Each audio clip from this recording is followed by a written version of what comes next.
I am so excited for our next guest in our Black History Month History Makers series, where we are highlighting and honoring Black women owned brands in hopes to inspire you and really just help you learn more about new brands that you can support both this month and obviously beyond. This week, I am so happy to have my girl Gayneté Jones How here. are you, girl? What's up? What's up? What's Yes, up? yes, yes. She is the founder, creator, and CEO of the Best Periodt. Let's say that correctly. The Best Periods.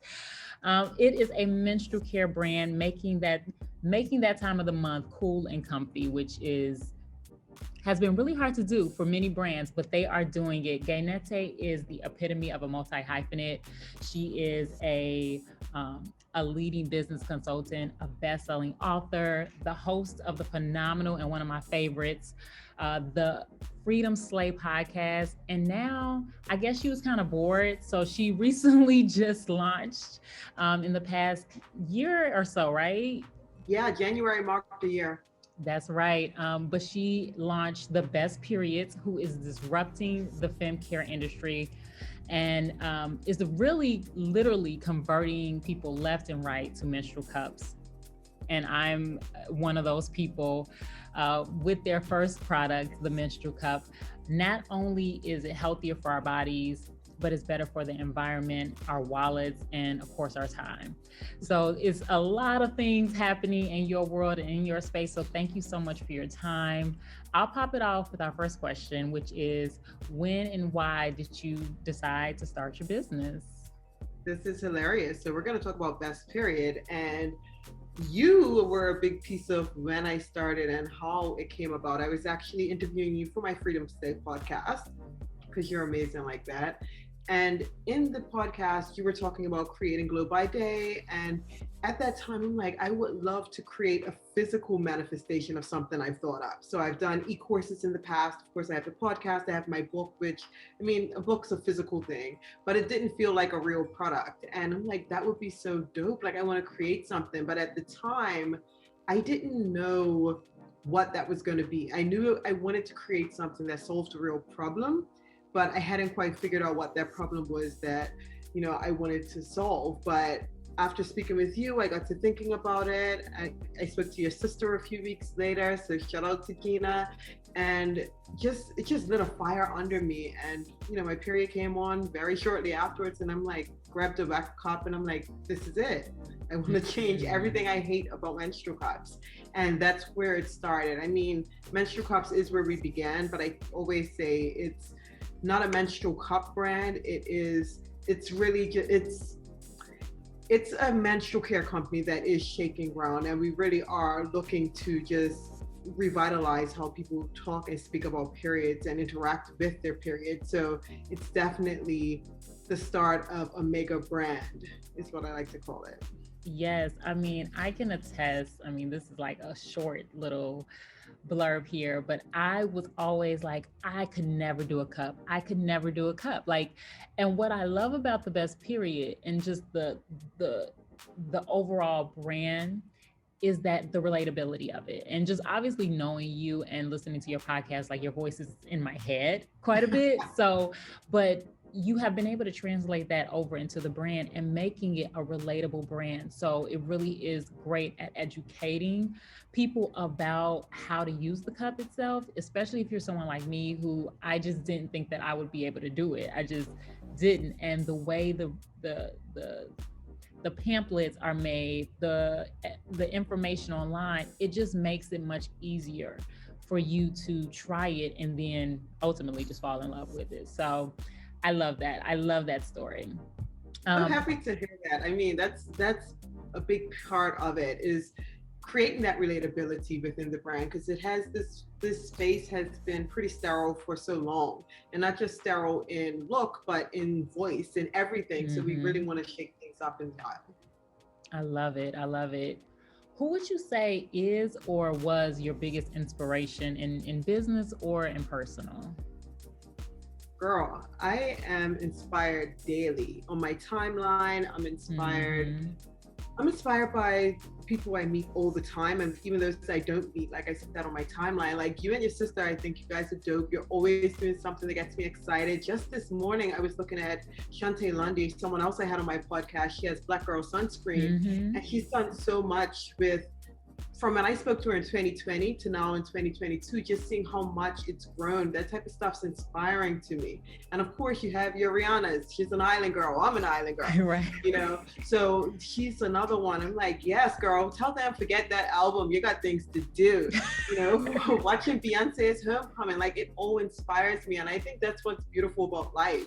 Like there isn't, you know, Oprah. I think Oprah does dope stuff too. But it's like, it's so many things around us each and every day. And if we're paying attention, we can allow that to be a spark in our life, something that gets us excited, motivated, and inspired to do great things, you know?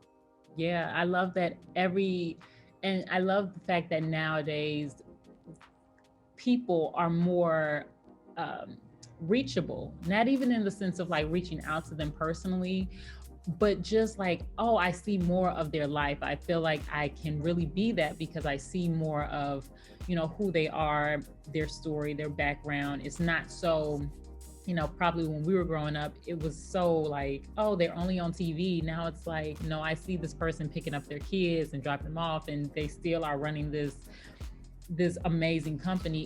It gives some relatability to it and some realness to it that allows you to dream probably bigger than you would normally, like especially when we were younger. What has been your biggest achievement thus far in your business? We've been around for a year, and there's been some exciting stuff. Like we have exciting media placements, we have some exciting stores coming on board.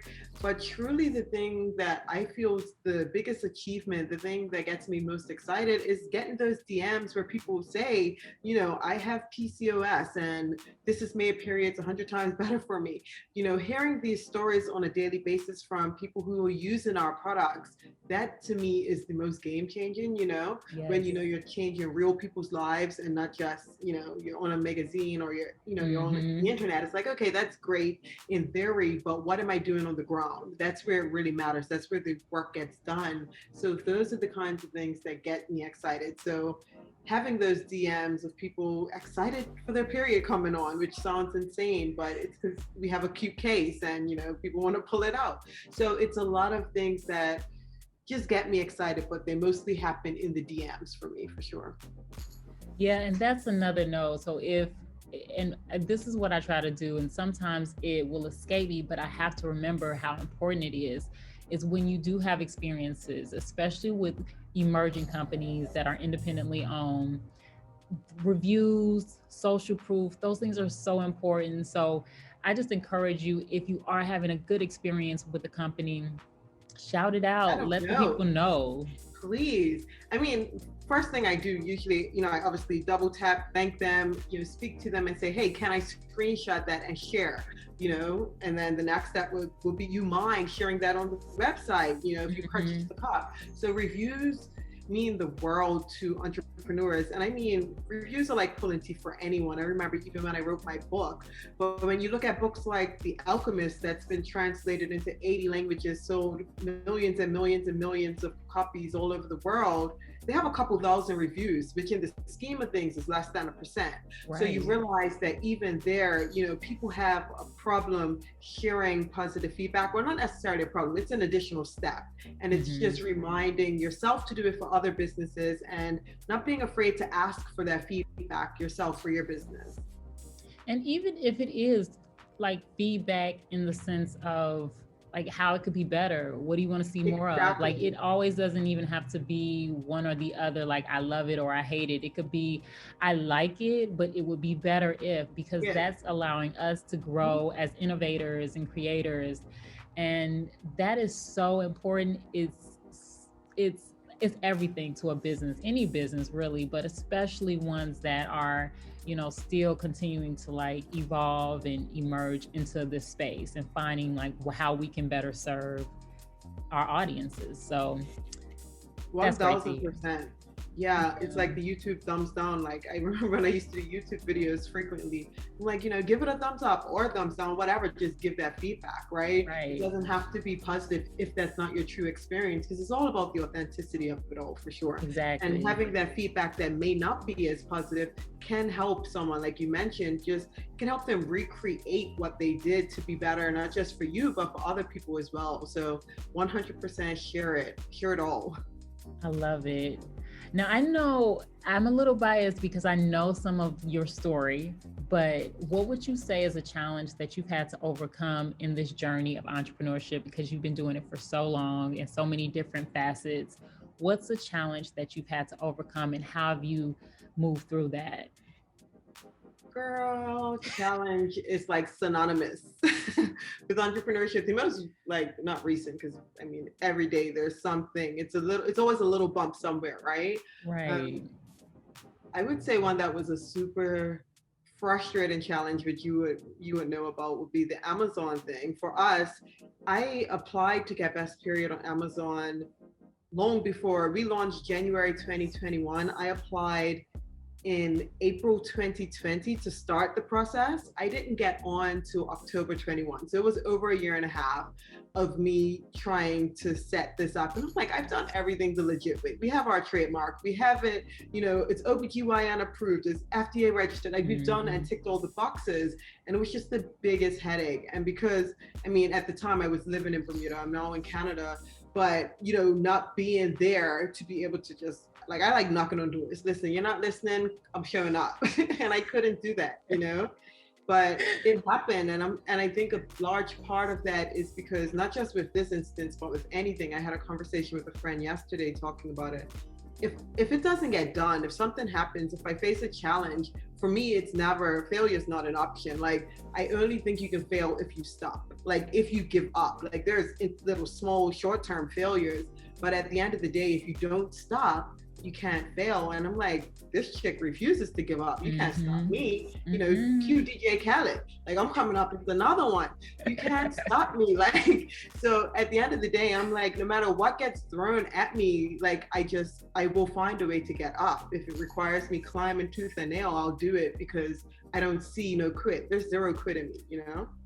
Yes, I love it. Oh my goodness. And it's that's and you hit it right. It's like every day there's going to be some sort of a challenge, right? But it's like Girl, I how got an we Excel spreadsheet yesterday from a from a distributor, and I'm like, some of these words I don't even know what they mean.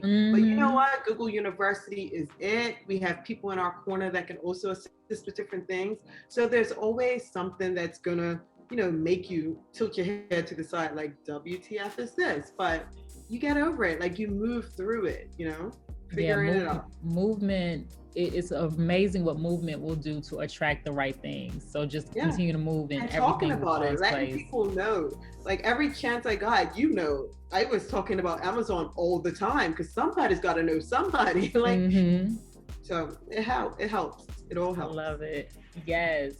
Okay, so last question, and I know you're going to have a good one for us because like if anybody's in your IG stories, they already know. But what is one mantra that you love and that you keep in mind with you to just help you keep going, especially in those times where it's just like challenge city coming up? It's hilarious because I tend to think in rap lyrics and songs Yeah. mostly. Like Beyonce I and Jay-Z specifically. listen, I these are all Beyonce quotes. Well, you see my husband's got his computers up right now because we've been home with COVID. But like I have quotes all on my wall. So like those are the things that get me going. Like I have You're Part of Something Way Bigger, which is from Beyonce's Bigger song. And I want to leave my footprints on the sands of time. Like all of these things just remind you that no matter what comes your way, it's something bigger than you that you're doing it for. And I think that's what really gets you moving. Because I could sit here and say, let's do it for the dollar. I mean, that could get me moving for a short bit, but at the end of the day, that's not really going to be enough motivation to keep going. Hmm. And when things get tough, to get back up and keep moving. So you have to have a bigger purpose. And when you know that what you're doing is going to touch and affect people way beyond yourself and your circle, it's for the culture. Like I'm doing this for Right, something so much right. bigger than me. So because of that, it's like that's how I stay focused. So those are some ones. It's never one. I'm always in a mood. So whatever song I've got in my mind, and right now because I'm sitting in my office, there's Beyonce quotes, but that's what it is. There's And never it's one on my. whatever you need at that time. It's Yeah, like depending on. yeah, but I did have one. Someone who I had on my podcast, Jamie, one time was talking about it. He gave me some advice a while ago, and it was basically things are going to come up in your business, and you're not going to know how to do it. You're not going to know what to do, but you say yes and figure it out. And say yes and figure it out. It's been a mantra. Like I'm like, yeah, that's me. Do I know how to do it? Nah, but I'll say yes and figure it out. Right, right. And sometimes you just got to follow your heart. And then sometimes your heart will tell you no. Like, no, that's not for me. That's not.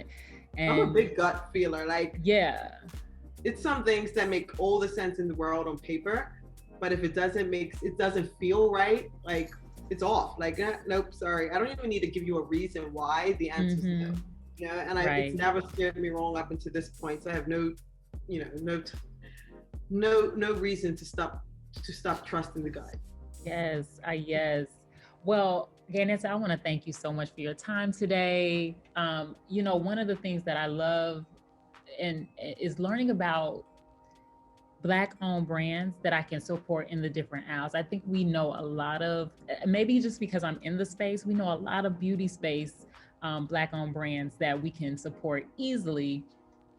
But when we cross over into the different aisles and fem care and home goods and party goods and things like that, it's so exciting to learn about new ways that we can build up and like equally distribute this wealth that we have circulating. So I'm going to make sure that all of Best Period is posted and tagged, and so everyone can come support and really up and change their game. Not even just support because it's Black owned, but because it's phenomenal. And you want to consciously purchase from Black owned, this is the way to go. So thank you again so much for your time and your words, your inspiration. I know it is, your time is super valuable and your words are equally as valuable into inspiring someone and lifting someone else up. So thank you so much. I appreciate you, Renee. Thank you for thinking of me for this. This is awesome. And when you had said like party games, I'm like, that's Amber. Like when you know people in those aisles, they're like on the top of your mind. So games, thank you so much. Yeah, like and that's the thing is like we can start talking about this and we can refer it much more easier, just like learning more about all these different ways that we are contributing to the marketplace and just elevating the different spaces that we shop. So for sure. Awesome. Well, thank you so much. Thank you for having me.